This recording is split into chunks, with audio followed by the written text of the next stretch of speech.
እግዚአብሔር እናመሰግናለን። መልካም ዜና አለን። ዛሬ ደግሞ ስለ ኢትዮጵያ ብንነጋገር ኢትዮጵያን ስንነጋገር ዋናው ኢትዮጵያን የሚዘውራት ነገር እንግዲህ ፖለቲካ ነው። ስለ ፖለቲከኞች እንነጋገር አይደለም። እስቲ ክርስቶስ በፖለቲከኞች ሕይወት ውስጥ የሚያመጣው ለውጥ በሀገራችን እየታየ ነው ወይ? ክርስቲያን ነን የምንል ክርስቶስን እናውቃለን የምንል በክርስቶስ አዲስ ፍጥረት ነን የምንል የመንፈስ ቅዱስ ስጦታ ተቀብያለሁ የምንል በእግዚአብሔር መንፈስ እንመራለን የምንል እኛ እግዚአብሔር በፖለቲካው ውስጥ ቦታ ሲሰጠን በተቃዋሚም በመንግስትም በስልጣንም ኖሮን ስልጣንም እንዲኖርን እየፈለግን በየትኛውም ጎራ ውስጥ ሆነን ክርስቲያን በመሆናችን የተለየ ነገር ይገለጥብናል ወይስ ክርስትናችን አይታይም? የክርስቶስ ሕይወትን ይዘን ነው ወደ ፖለቲካው አሪና የምንሄደው ወይስ እንደማንም ነን፣ እንደማያምኑ ነን፣ እንደ ከሃዲም ነን? ይህን እንድንመለከት ነው። እንግዲህ የእግዚአብሔር ቃል ምሳሌ 14 ላይ ምን ይላል? ጽድቅ ሕዝብን ከፍ ከፍ ታደርጋለች ይላል። righteousness exalts a nation ይላል። ሕዝብ ምድር ይፈወሳል በጽድቅ። ምሳሌ ዳንኤልን ተመልከቱ፣ ዮሴፍን ተመልከቱ። እግዚአብሔርን በማወቃቸው በእግዚአብሔር መንገድ በመሄዳቸው ለሕዝብ ተረፉ፣ ለምድር ተረፉ፣ ሕይወትን ዘሩ። እኛስ በአዲስ ኪዳን ውስጥ የእግዚአብሔርን መንፈስ ተሰጠን ብለን በእግዚአብሔር መንፈስ ውስጥ እየሆንን እንዴት ነው ወደ ስራ ስንሄድ፣ ወደ መድረክ ስንወጣ ምንድን ነው ንግግራችን፣ አመለካከታችን፣ ሕይወታችን ምን ይመስላል?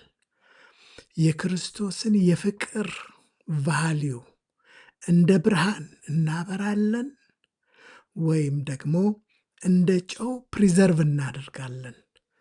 በምድር ላይ በህብረተሰቡ ውስጥ በህዝብ ውስጥ እንደ ጨው ፕሪዘርቭ ጣፋጭ እንድንሆን እንድናደርግ የክርስቶስን ሕይወት እናንጸባርቃለን ወይስ ያ የክርስቶስ ንግግር ክርስትናችን በቤተ ክርስቲያን ውስጥ መዘመር፣ ስብከትን መስማት ከዚህ የማይዘል ነው?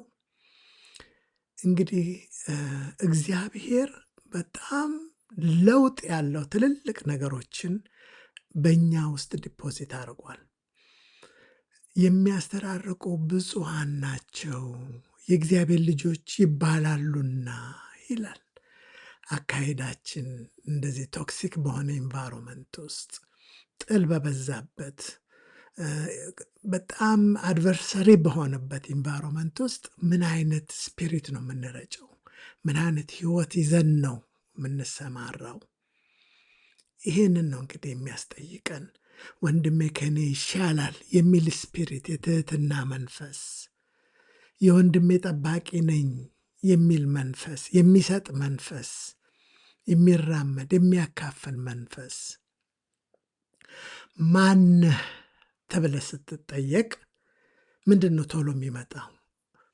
በጎሳዬ ውስጥ ነው ወይ የሚሸሸገው?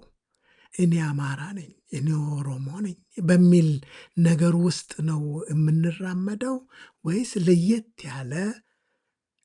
ያለ ሰማያዊ የሆነ ከዚህ ምድር የሌለ ፍቅርን የሚያመጣ ሰላምን የሚያመጣ ነገር ነው ከኛ ውስጥ የሚንጸባረቀው? ማነ ሲባል ድሃንን ይህንን ብንል ሁላችንንም ያስተሳስረናል ከድህነት ውስጥ ለማውጣት። ማነህ ብለን ብንጠየቅ እኛ እኮ የአድዋን ታሪክ እየዘከርን ነገር ግን በዛ ቀን ከፈሰሰው ደም ይልቅ እርስ በርስ ወንድማማቾች ያፈሰስነው ደም ይበዛል። ጥል የበዛበት፣ መከፋፈል የበዛበት፣ ጦርነት የበዛበት፣ መዋጋት ያለበት፣ ደም መፋሰስ ያለበት እኛ እንደዚህ ነን ብንል አያቸው። ማንን? እኛ በእግዚአብሔር አምሳል የተፈጠርን የተለያየ ሃይማኖት ቢኖረንም የተለያየ አመለካከት ቢኖረንም ሰው ክቡር ነው፣ የከበረ ነው። ይሄ የእግዚአብሔር ክብር የሆነው ሰው መከበር ያለበት ነው በሚል አይነት እኛ ማንን አያችሁ፣ በመተባበር ወደ ስራ የሚያስገባ በቅንነት የሚያስኬድ መልስ ይመጣል። እኛ ማንን፣ ይሄ የማን ነው የሚል ጥያቄ ቢጠየቅ ይሄ የኔም አይደለም ያንተም አይደለም፣ እኛ መንገደኞች ነን። ትተነው የምንሄደው ምድር ነው። ይሄ ምድር ትተነው የምንሄደው ነው። ለትውልድ የምናስተላልፍ ነን እንጂ ቋሚ አይደለንም። አያችሁ፣ እግዚአብሔር በዚህ ሰዓትና ጊዜ ከዚህ ምድር ተወልደን ከዚህ ጎረቤት ጋር ሆነን ከዚህ ኮሚኒቲ ጋር ሆነን እንድንቀመጥ ለተወሰነ ታይም ፍሬም ቋሚ አይደለም፣ የሚጸና አይደለም፣ ለዘላለም የምንጣበቅበት ሳይሆን ለዚህ ጊዜያዊ ለሆነ ቴምፖራል ለሆነ ትራንዚሽን ለሚያደርግ ላይፍ ለትውልድ የተሻለ ነገር እንዴት ላሳልፍ፣ የተሻለ ነገር እንዴት ላበርክት፣ እንዴት መልካምነትን አድርጌ ልሂድ የሚያሰኝ አያቸው።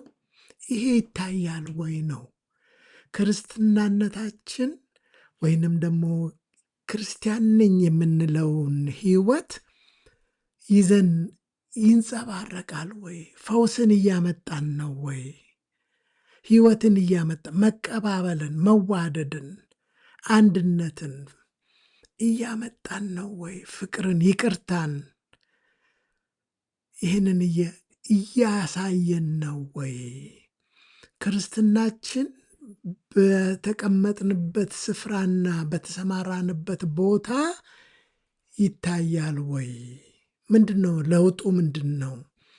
የክርስቲያን ትልቁ ጸጋ የክርስቶስ ተከታይ መሆን ነው። የክርስቶስን ህይወት ማሳየት ነው። በወሬ አይደለም፣ በስብከት አይደለም። ስብከቱ አለ፣ በቤተ ክርስቲያን እያደረግን ነው። ነገር ግን በህይወት መስበክ፣ በአካሄድ መስበክ፣ በአመለካከት መስበክ፣ በፍቅር መስበክ፣ በእውነተኛነት በፍትህ መስበክ፣ ይሄ ነው እንግዲህ የጠፋው። ምድራችን እንድትፈወስ እንፈልጋለን። ህዝቤ ነው እኮ የሚለው፣ ህዝቤ ወደ እኔ ቢመለስ ነው የሚለው። እግዚአብሔር የሚጠይቀን አውቃለሁ የምንለውን፣ ገባን የምንለውን፣ የእግዚአብሔር ልጆች ነን ብለን የምናወራውን እኛኑ ነው የሚጠይቀን። የምንጸልየው ጸሎት እኛው መልስ እንድንሆን የሚያደርግ መቻል አለበት። ምድራችን ትፈወስ፣ ሰላም ትምጣ፣ ትበልጽግ፣ ትራመድ። ይሄ ነው አደለ ጸሎት። የዚህ ጸሎት መልስ እኛው የምንጸልየው ሰዎች ነን። እግዚአብሔር ባስቀመጠን ቦታ በሰጠን መድረክ የክርስቶስን ፍቅር የምናንጸባርቅ እና ፖለቲካውን የምንቀድስ፣ ፖለቲካውን ለየት ያለ የእግዚአብሔርን ቫሉ የምናንጸባርቅ። አጭር ጊዜ ነው እኮ ስልጣንም ቢሆን ያልፋል፣ መታወቅም ታዋቂነትም ያልፋል። በዛ በሚያልፍ ጊዜ ውስጥ ግን የማያልፈውን ሰማያዊ የሆነውን የእግዚአብሔርን ሕይወት አሳልፈን ለሰው በረከት ሆነን እግዚአብሔርን አክብረን መሄድ ይሆንልን። በእውኑ ይህ ነገር ከኛ እንዴት ይሰወራል? የዘላለም ዜጋ ሆነን ሰማያዊ ዜጋ ሆነን አያችሁ፣ ለእግዚአብሔር ተለይተን ቅዱስ ሕዝብ ነን፣ ካህናት ነን፣ አገልጋዮች ነን የምንል ታዲያ በስራ መስክ ለምን እውነቱ አይገለጥም? እውነቱ ለምን አይታይም? ይህንን ማሳየት መቻል በእግዚአብሔር ኃይልና ጸጋ ይቻላል። ነገር ግን በቤተ ክርስቲያን ውስጥ አንድ ሰው፣ በውጪ በመድረክ ላይ ደግሞ ሌላ ሰው፣ ከዚህ እግዚአብሔር ይጠብቀን።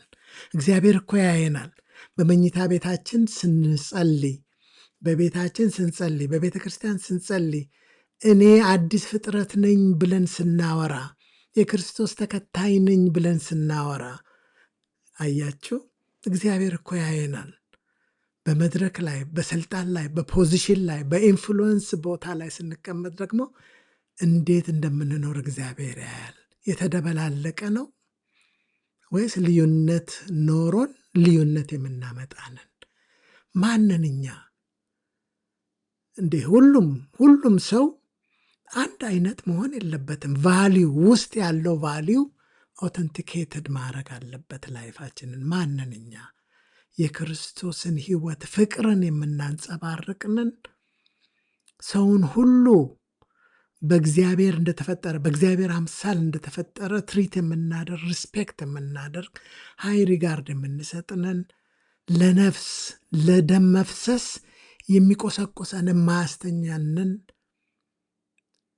ሁሉ ነገር ይቅር አብረን ሆነን እግዚአብሔር በሚሰጠን መንገድ እንሂድ ብለን የላይኛውን መንገድ የምናሳየንን ዳንኤልን አስቡ፣ ዮሴፍን አስቡ። እግዚአብሔር ባስቀመጣቸው ቦታ አምላካቸውን አስከብረው ለሕዝቡ መድኃኒት ሆነው ምስክር ሆነው እንዳለፉ እግዚአብሔር በፖለቲካ ሲስተም ውስጥ ስልጣንና ፓወር መታየትና መታወቅን የሰጣቸው ስሙን የያዙ ሌላውን አላልኩም፣ ስሙን ይዘው ነገር ግን ሕይወቱን የማንኖር የማናንጸባርቀውን እግዚአብሔር ወደዛ ሕይወት እንዲያመጣን በጸሎት እንተሳሰብ። ጌታ ማንቃት ያድርግልን። በውኑ እግዚአብሔር ይታይ ይናገር እና እኛ በፖለቲካ ውስጥ የሌለነው ደግሞ እንጸልይ፣ በቃሉ እንሞግት፣ በቃሉ ደግሞ እንትጋ። ባለንም በስራ ቦታ ክርስቶስን ማሳየት ይሆንልን። የእግዚአብሔር ስም ብሩክ ይሁን። ተባረኩ።